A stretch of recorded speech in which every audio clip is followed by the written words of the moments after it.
ওনার এত বড় সাহস স্পর্ধা হয়, উনি বাংলাদেশের কি হয়ে গিয়েছেন? উনি কি প্রধানমন্ত্রী না প্রেসিডেন্ট? বাংলাদেশ জামাত ইসলামীকে উনি ক্ষমতায় আসতে দিবে না।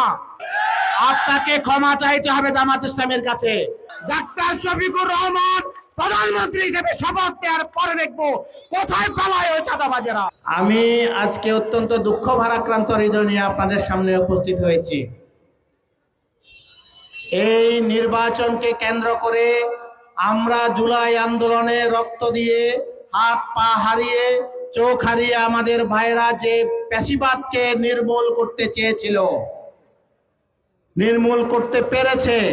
কিন্তু আমরা দেখতে পাচ্ছি আজকে আমাদের এই দাগনভূঞা সোনাগাজী আসনের আমার প্রতিপক্ষের প্রার্থীর গতকালকের বক্তব্যে প্রমাণিত হয়েছে উনি নিজে আবার প্যাসিবাদী কায়েম করতে চান।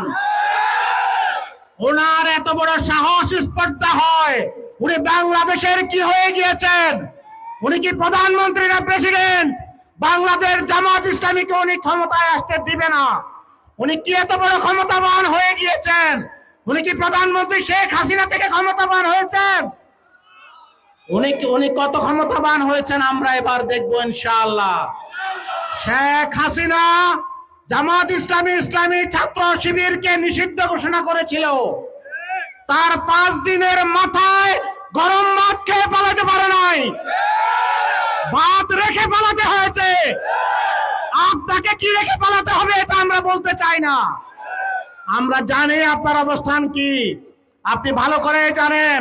আপনি দাগনভূঞা বাজারে আপনার জনসভায় বালুর ট্রাক সরাতে পারেন নাই, আমাদের ছেলেরা গিয়ে সরাই দিয়েছে। আর আপনি বাংলাদেশের জামাত ইসলামের আপনি ছিড়বেন, কি ছিড়বেন আমাদের জানা আছে, আমরাও দেখে নেব। আপনি এলাকার সন্তান, আমরা উড়ে আসি নাই।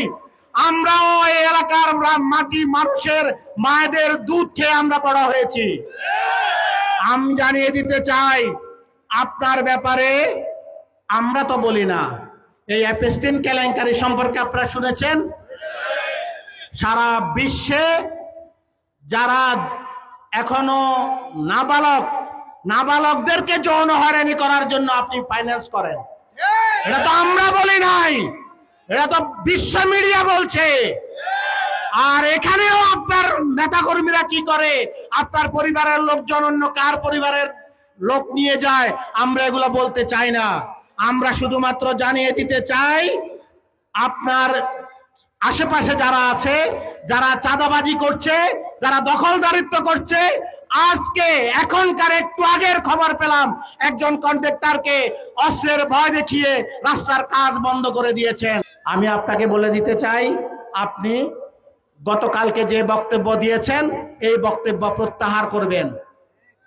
যদি এই বক্তব্য প্রত্যাহার না করেন, কোথাকার কত টাকা, কোথার থেকে ব্যাংক কত টাকা চুরি, ব্যাংক লুট করেছেন, শেয়ার বাজারের কত টাকা লুট করেছেন, চাঁদাবাজি করে কোথায় কোথায় বিক্রি করতেছেন, আপনার ভাই অথবা আপনার সাথে যারা আছে তারা বাজারের কোন কোন ইজারা কোন কোন জায়গায় বিক্রি করতেছেন আমরা জানি।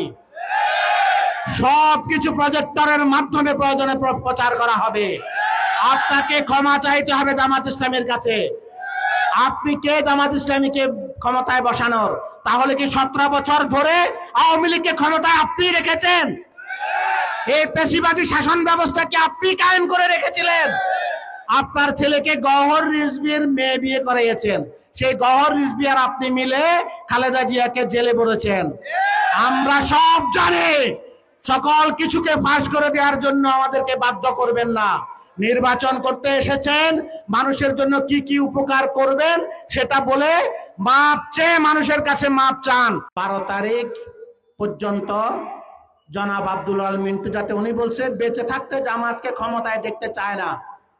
আমি আপনাদের কাছে একটা আবেদন করি, 12 তারিখ পর্যন্ত আল্লাহ যাতে ওনাকে বাঁচায় রাখেন। সবাই বলেন আমিন। আল্লাহ যাতে ওনাকে 12 তারিখ পর্যন্ত বাঁচায় থাকে, আরো জোরে বলেন আমিন। এর 13 তারিখে যাতে ওনাকে আল্লাহ ব্রেন স্ট্রোক করতে না হয়। জামাত ইসলামী ছাত্র শিবির জামাত ইসলামী ক্ষমতা গ্রহণ করবে জনগণের ভোটে ইনশাআল্লাহ।